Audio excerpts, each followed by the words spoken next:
intérêt pour le patrimoine algérien, patrimoine culturel algérien. Donc la première question, vous avez certainement des souvenirs. Parce que vous étiez apparemment depuis 2022, vous connaissez Ahmed Talib, le feu Ahmed Talib Ibrahimi rahimahullah, et vous êtes, c'est-à-dire vous le visitez chaque année. Et vous avez même édité ses mémoires. Donc quel souvenir et quel aussi enseignement vous avez tiré de ces rencontres, de ces visites et tout ça? Alors, bismillah wa salatu wa salam ala rasulillah. Donc pour commencer, déjà je vous remercie à tous pour l'accueil. Je vais, avant donc de parler de mes souvenirs avec le docteur Ahmed Talib Ibrahimi, expliquer comment je l'ai rencontré et comment j'ai été, si on peut dire, lié à l'Algérie. Donc moi je suis marié avec une femme qui est d'origine algérienne, et donc j'avais l'habitude de venir régulièrement en Algérie.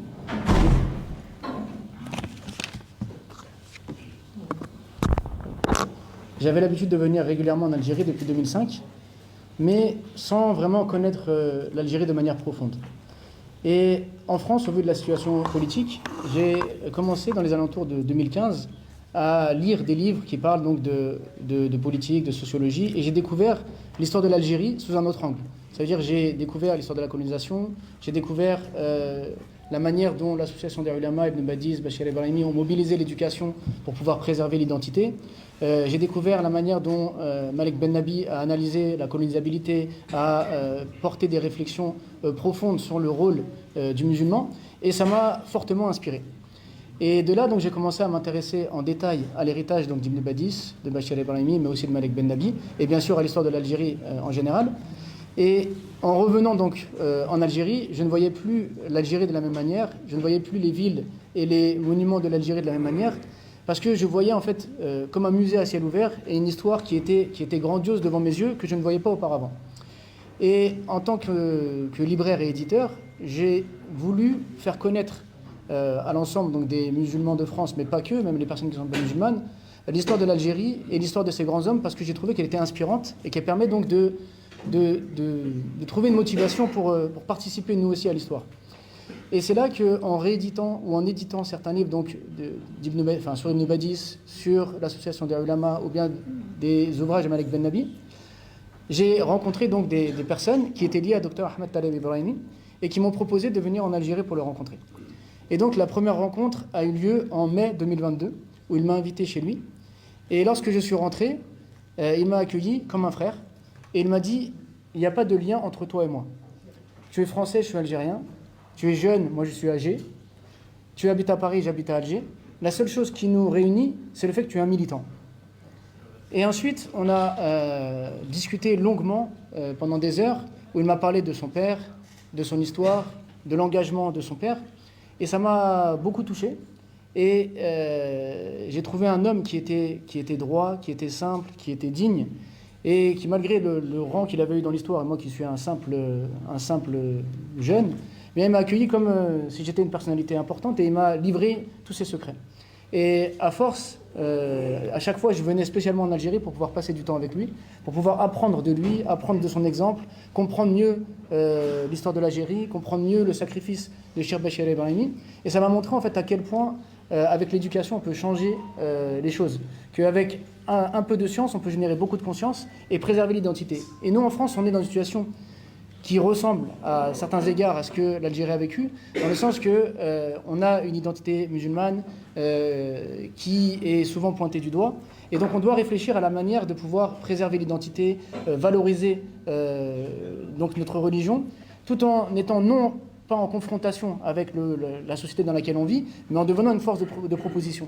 Et c'est en ça que l'héritage des ulama qui ont cherché à sauvegarder l'identité, mais également l'héritage de Malik Ben Nabi qui a cherché à guider l'homme vers la renaissance, la participation à ce monde, a été pour moi extrêmement importante. Et donc maintenant, quand je vais à Tlemcen, par exemple, à Dar el-Hadith, je ne vois pas juste des murs ou juste une école, mais je sens en fait tout l'engagement de Cheikh Bachir Ebrahimi qui a donné tout son temps, toute son énergie pour pouvoir préserver l'identité, qui s'adressait aussi bien aux hommes qu'aux femmes, aux enfants qu'aux adultes. Et lorsque je vais à la Casbah, par exemple, que je vois la richesse de l'histoire qui est devant nous et auquel certains ne font pas attention en montant la rue pour regarder juste manger un peu de calbelouse, boire un thé, etc. Alors qu'en fait, on a toute l'histoire devant nous d'une ville où les États-Unis devaient payer un impôt pour pouvoir traverser la Méditerranée. Ou bien quand on va à Béjaïa, c'était une ville qui était surnommée la Petite Mecque. Les ulama, ils venaient du monde entier pour apprendre. Il y avait des grandes figures comme Ibn Khaldoun qui ont vécu. Donc en fait, tout ça pour moi, c'est une histoire qui est grandiose et que j'ai découvert à force de lecture, mais à force aussi de venir.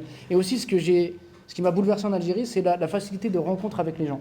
C'est-à-dire que nous, en France, chacun est dans son coin, les gens ne se rencontrent pas ou bien peu, et les relations sont assez difficiles. Ici, il suffit de se promener dans une rue, de poser une question à quelqu'un pour que le lendemain, le soir même, on soit invité à manger chez lui, ou que les relations soient très faciles. Et chaque personne est porteur en fait d'une histoire de lutte, de résistance face à une colonisation qui a voulu les nier, et donc tout le monde transmet cet héritage. Et donc pour nous qui vivons en France, c'est réellement inspirant, ça nous donne des perspectives dans notre manière d'agir qui sont énormes et qu'on trouve nulle part ailleurs.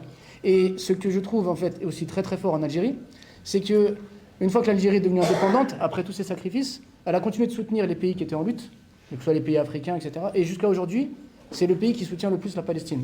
Donc on voit qu'en fait, être algérien, c'est pas juste une nationalité, c'est une identité, c'est une manière de concevoir le monde. Et voilà ce que j'ai découvert et qui m'a fait aimer l'Algérie. Et je l'ai encore plus expérimenté auprès des rencontres justement avec Dr Taleb Ibrahimi, qui m'a justement transmis cette flamme qui l'animait et qui animait son père auparavant.